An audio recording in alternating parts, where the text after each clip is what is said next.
Camping for Lions veterans, year 5 of the Dan Campbell era gets underway in Detroit. Alongside me here is our senior NFL writer, Jeremy Fowler, and we know what to expect from Dan Campbell. However, many are unfamiliar with their new DC, Kelvin Shepherd, and their new OC, John Morton. So how different will things be in Detroit this season? Well, I mean, it's still all about Dan Campbell. He's actually one of the best offensive minds in the NFL. He just doesn't always get credit for it because he says the motivational speeches, and he's known for that. But this guy gets to it on offense, comes from the Sean Payton school. But you see John Morton there, new OC. So they're going to break it all down in their own way because they have so many options on offense that they can get the ball to. They're not going to really overthink this. You could see, some more deep shots at Jamison Williams, their third-year receiver.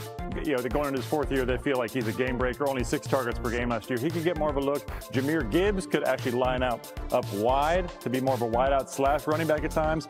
They're just going to get their best playmakers the ball whenever they can. You see Jared Goff there. He could take more ownership of the offense too, because now he's worked under both Sean McVay and Ben Johnson, 2 of the best offensive minds in the game. He's a top 10 quarterback now, so he will put his imprint on whatever they do with the direction of the offense. And then defensively, Kelvin Shepherd, they feel like they have in an in-house promotion a rising star, somebody who could be a head coach in the future, and he's set up nicely now with Aiden Hutchinson coming back from that injury. They were just so beat up in the front 7. They will be fully healthy going into this year, so they might not have to blitz all that often. They can get pressure with Hutchinson and those guys. Then they have a great secondary to take advantage of that. Yeah, Aiden Hutchinson being back for that Detroit defense is going to be huge this season. Meanwhile, the Cowboys veterans report on Monday, and Micah Parsons still has not received a new extension. I'm sure he saw how much TJ Watt got. How much might Watt's deal impact what Micah Parsons gets at some point? Yeah, well, the Cowboys are going to have to put something on it in this case because he's only 26, 4 years younger than Watt and Myles Garrett and all these guys getting these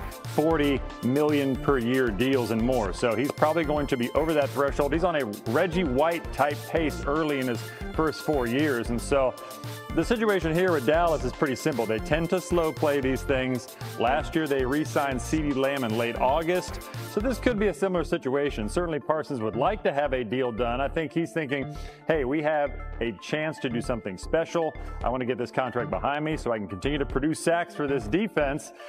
Could take a little bit of time, but they are prioritizing Parsons. They want to get that done. And then a little different situation there with Shamar Stewart, first-round pick in Cincinnati. Bengals rookies report today.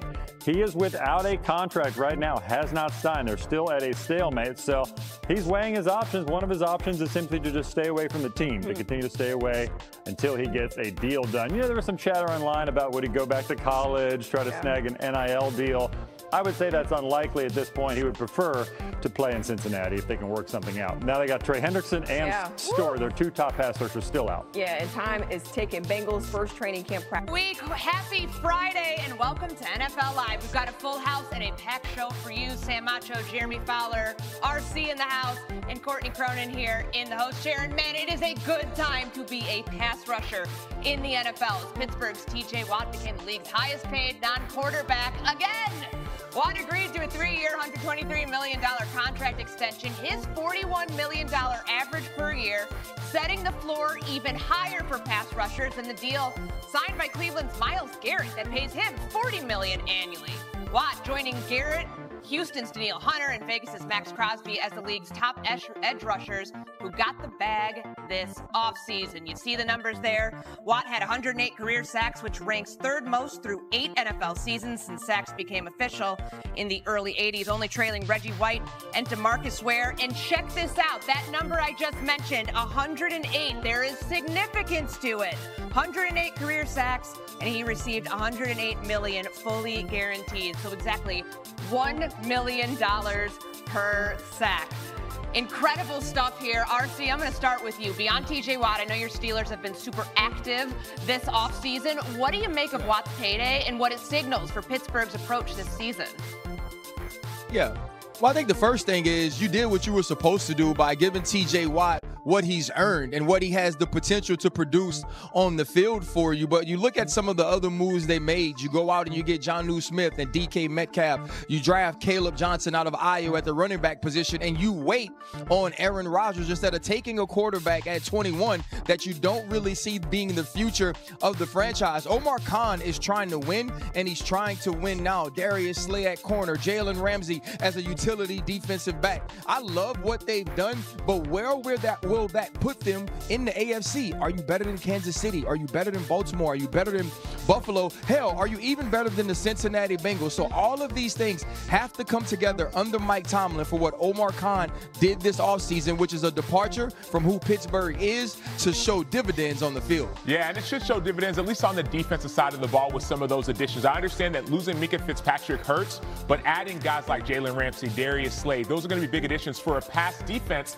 that did struggle. My questions still remain on the offensive side of the ball. Caleb Johnson's big addition, but you waited for Aaron Rodgers. Will he be able to take you not only to the playoffs, but to win in the playoffs? And so, yes, you're making so many moves. You're locking up your star players, but still, will it be enough? I still have question marks on if it'll be enough for this Pittsburgh Steelers team to compete for a title in the AFC. All right, Jeremy, we know that TJ Watt turns 30 years old this offseason. And there are a lot of people out there who might say a contract of this magnitude for a player of his age might not be worth it. Let's talk about it, though. What does this mean from a salary cap perspective and how it affects the Steelers moving forward? They're actually okay, Courtney, if they keep their quarterback costs down, which we know Aaron Rodgers is affordable this year. I expect the Steelers to draft a quarterback in the 2026 draft.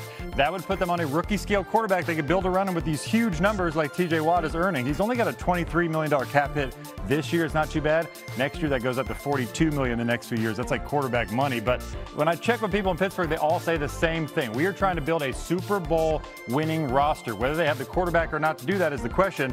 But around the quarterback, they have a lot of pieces now, including one of the best pass rushers in the NFL. But that's the thing, though, right? You're building this Super Bowl winning roster. Will you have a quarterback that can go win a Super Bowl? Aaron Rodgers this year, we know what his age is. We know that he doesn't plan on playing an extended period of time. So are you willing to make the moves? If you're a good football team this year, you win 10, 11 games, become a playoff football team, are you willing to move up and go get that dude so that this playoff roster pays dividends right now? Because with some of these older pieces that you're adding, it doesn't seem like you're working to win 10 years from now. It's like you're working to win now, much like we saw the Los Angeles Rams do in 2021. Acho, I know that cost is obviously pretty high, but TJ Watt is one of the best pass rushers in the league. You think it's worth it? Oh, 100% worth it. People talk a lot about his age, but they shouldn't be talking about his age. They should be talking about TJ Watt's production. Since 2017, no one has more sacks than him, more forced fumbles, more quarterback hits, more tackles for loss. And so age, you can talk about age all you want, but his production, it emanates past him. He helps guys to the left of him. He helps guys who are on the inside. He helps guys like Alex Highsmith passing on the opposite side, pass rushing on the opposite side. So for me, I look at the production that he has earned, and he's worth every penny. And Jeremy said it earlier, the salary cap is going to increase as these seasons continue. And so that cap hit that he has right now, it's not going to be as much as a salary cap increases. Man, you had to do this, right? TJ Watt earned this contract. You're taking care of all of these people that aren't lifelong Pittsburgh Steelers. You're going to get this sort of production from TJ Watt this year, next year, and the year after. As long as he's healthy and he's on the field, you know what he produces. You also know the way that equates